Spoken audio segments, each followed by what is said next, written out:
নমস্কার বন্ধুরা, গোপালে হেসেলে আপনাদের সবাইকে স্বাগত। আজকে আমি দুর্দান্ত স্বাদের ডাল ডুবকির রেসিপিটা আপনাদের সাথে শেয়ার করব। যারা ডাল রুটি খেতে পছন্দ করেন তাদের কিন্তু আমার আজকের রেসিপিটা ভীষণ ভালো লাগবে। আর আলাদা আলাদা করে দুটো পদ কিন্তু তৈরিও করতে হবে না। তাই চলুন আর সময় নষ্ট না করে রান্নাটা করে ফেলি। আজকে দারুণ টেস্টি ডাল ডুবকি বা ডাল ঢোকলি বা ডাল পিঠি যেটাই বলেন না কেন সেটা তৈরি করব। আর তার জন্য প্রেসার কুকারে অল্প জল নিয়ে গরম করে নিয়েছি। এবার এই জলের মধ্যে দিয়ে দেব অড়হর ডাল। আমি এখানে বড় কাপের 1 কাপ অড়হর ডাল নিয়েছি আর এটা ঘন্টা 2 জলে ভেজানো ছিল। এবার ডালটা দিয়ে দিলাম। অনেকে কিন্তু এই রেসিপিটা অড়হর ডাল আর মুগ ডাল মিশিয়ে করে, তবে আমি শুধুমাত্র অড়হর ডাল দিয়েই করছি, কেননা ট্র্যাডিশনালি এটা শুধু অড়হর ডাল দিয়েই করতে হয়। যাই হোক, এবার এর মধ্যে দিয়ে দিচ্ছি অল্প নুন, দিয়ে দিচ্ছি অল্প হলুদের গুঁড়ো, আর এর সাথে দিয়ে দিচ্ছি অল্প একটু ঘি। ভালো করে একটু মিশিয়ে নিলাম। এবার লিডটা লাগিয়ে দিচ্ছি আর মিডিয়াম ফ্লেমে রেখে 4-5টা হুইসেল পড়লে কিন্তু ডালটা খুব ভালো মতো সেদ্ধ হয়ে যাবে। মানে ডালটা একবারে ম্যাশ করে নিতে হবে, সেই মতো কিন্তু সেদ্ধ করে নিচ্ছি। তাহলে ডাল সেদ্ধ হোক, তারপর ফিরে এসে নেক্সট স্টেপ দেখাচ্ছি। প্রেসার কুকারে 5টা হুইসেল পড়ার পর আমি গ্যাসটা বন্ধ করে দিয়েছি আর প্রেসার কুকারটা এখন এক সাইডে রেখে দিয়েছি। যতক্ষণ না ওটা ঠান্ডা হচ্ছে, মানে প্রেসার কুকারের প্রেসারটা পুরো বেরিয়ে যাচ্ছে, ততক্ষণ তো ওর লিডটা খুলতে পারছি না। আর এই সময়ের মধ্যে আমি এই রান্নার অন্যান্য আনুষঙ্গিক কাজগুলো সেরে নিচ্ছি। সেজন্য এই বাটিটার মধ্যে আমি এখানে 1 বাটি পরিমাণ আটা নিয়ে নিয়েছি। আপনারা চাইলে এটা ময়দা দিয়েও করতে পারেন, তবে আটাটা হেলদি বলে আমি আটা দিয়েই করছি। এর মধ্যে এবার দিয়ে দিচ্ছি স্বাদ মতো নুন, দিয়ে দিচ্ছি সামান্য হলুদের গুঁড়ো, এর সাথে দিয়ে দিচ্ছি অল্প একটু লঙ্কার গুঁড়ো। দিয়ে দেব এর মধ্যে একটা সিক্রেট ইনগ্রেডিয়েন্ট, যে ইনগ্রেডিয়েন্টটা দেওয়ার ফলে এই রান্নার স্বাদ 100 গুণ বেড়ে যাবে। সেটা হলো আচার। যে কোনো টক যে আচার হবে, সেই আচারের একটুখানি তেল বা আচার সমেত পুরোটা যদি এর মধ্যে দিয়ে দেন, এর স্বাদ কিন্তু অসাধারণ হবে। আমি এখানে তেঁতুলের আচার ইউজ করেছি, যেটার মধ্যে সিডস নেই। আপনারা কিন্তু চাইলে এখানে আমের আচারও ইউজ করতে পারেন। এবার সবকিছু আগে ভালো করে মিশিয়ে নিচ্ছি। এবার অল্প অল্প জল দিয়ে এর একটা ডো তৈরি করে নিচ্ছি। রুটি তৈরি করার জন্য যেমন ডো আমরা তৈরি করি, ঠিক সেইভাবে তৈরি করে নিচ্ছি। ডোটা ভালো করে তৈরি করে নিয়েছি। এবার এটাকে ঢাকা দিয়ে 3-4 মিনিটের জন্য রেস্টে রেখে দিচ্ছি আর নেক্সট স্টেপের দিকে এগোচ্ছি। ডাল ডুবকির জন্য ডোটা তো তৈরি করে রেখে দিয়েছি, আর ওটা হতে হতে ডালটা তো বয়েল হয়েই গেছিল। এবার প্রেসারটাও বেরিয়ে গেছে, লিডটা খুলে দিলাম। ডাল কেমন সেদ্ধ হয়েছে সেটা আগে দেখিয়ে দিই। দেখুন, ডাল কিন্তু খুব সুন্দরভাবে সেদ্ধ হয়ে গেছে। তবে এটাকে আগেই বলেছি, একদম স্মুথ একটা ডালের টেক্সচার করতে হবে। সেজন্য ডাল কাটাটা দিয়ে এর মধ্যে একটু ঘুরিয়ে নিচ্ছি। ডাল কাটাটা দিয়ে ডালটাকে একদম ভালো করে ম্যাশ করে নিয়েছি। এবার এটাকে নামিয়ে রাখছি আর এই ডালে তড়কা দেওয়ার ব্যবস্থা করে ফিরে আসছি। এবার ডালের মধ্যে তড়কা লাগাবো, সেজন্য কড়াইয়ের মধ্যে অল্প তেল দিয়ে গরম করে নিয়েছি। ট্র্যাডিশনালি মানে ঝাড়খণ্ড, বিহার, রাজস্থান, গুজরাটে এটা কিন্তু ঘি দিয়েই তৈরি হয়, তবে আমি তেল আর ঘি দুটো মিশিয়ে করছি। অল্প ঘি দিয়ে দিলাম। ঘিটা মেল্ট হয়ে গেছে। এবার এর মধ্যে দিয়ে দিচ্ছি অল্প গোটা সাদা জিরে, দিয়ে দিচ্ছি একটা তেজপাতা, একটা শুকনো লঙ্কা, একটু হিং দিয়ে দিলাম।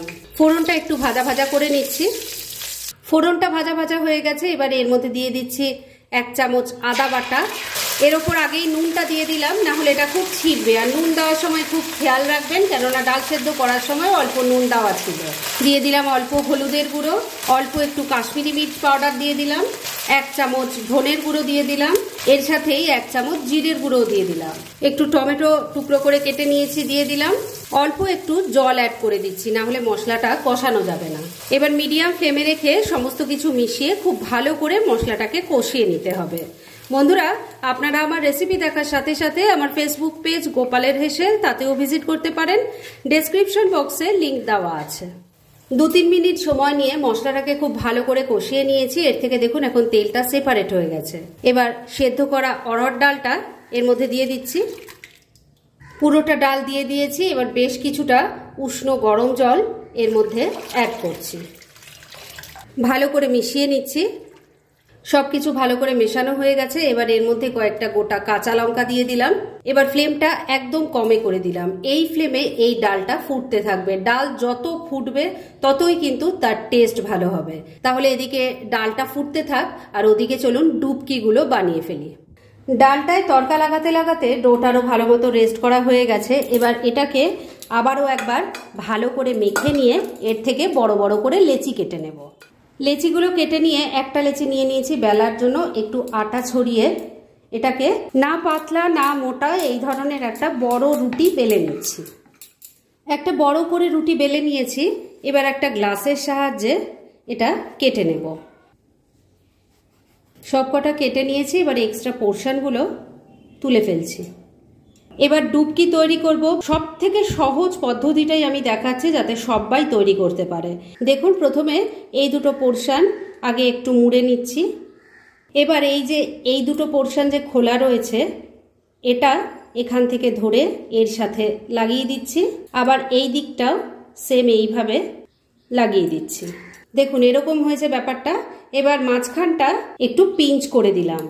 আর এই যে সাইডের পোর্শনগুলো একটু ভালো করে খুলে দিতে হবে যাতে ডালটা এর মধ্যে ভালো মতো ঢোকে আর এটা আটা আটা মতো খেতে না লাগে, মানে খেতে যাতে টেস্টি লাগে। এই ধরনের আমি একটা ডিজাইন করলাম। আগেই বলেছি আপনারা নিজেদের মন মতো ডিজাইনও করতে পারেন। তাহলে আমি সবকটা পোর্শন থেকে এই রকমভাবে তৈরি করে নিয়ে তারপর নেক্সট স্টেপের দিকে এগোচ্ছি। সবকটা ডুবকি দেখুন আমি তৈরি করে নিয়েছি। আর এদিকে মিনিট 3 হয়ে গেছে ডালটাকে রান্না করে নিয়েছি। এবার ডালটা কিন্তু অনেকটাই ঘন হয়ে গেছে। এবার এই ডুবকিগুলো এর মধ্যে দিয়ে দিচ্ছি। যারা ডাল রুটি খেতে পছন্দ করেন তাদের কিন্তু এই রান্নাটা খুব ভালো লাগবে খেতে।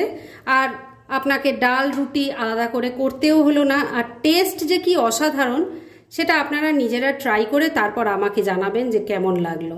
সবকটা ডুবকি ডালের মধ্যে দিয়ে দিয়েছি। এবার ভালো করে একটু ডালের সাথে মিশিয়ে নিচ্ছি।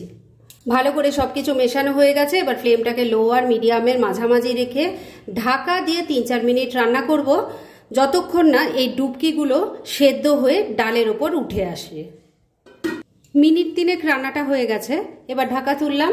দেখুন ডুবকিগুলো কিন্তু সব ডালের ওপর ভেসে উঠেছে, মানে এগুলো ভালো মতো সেদ্ধ হয়ে গেছে। রান্না তার মানে কিন্তু মোটামুটি রেডি হয়ে এসছে। এবার শুধু শেষ পর্যায়ে এর মধ্যে দিয়ে দেব অল্প একটু ধনেপাতা কুচি, মিশিয়ে নিচ্ছি।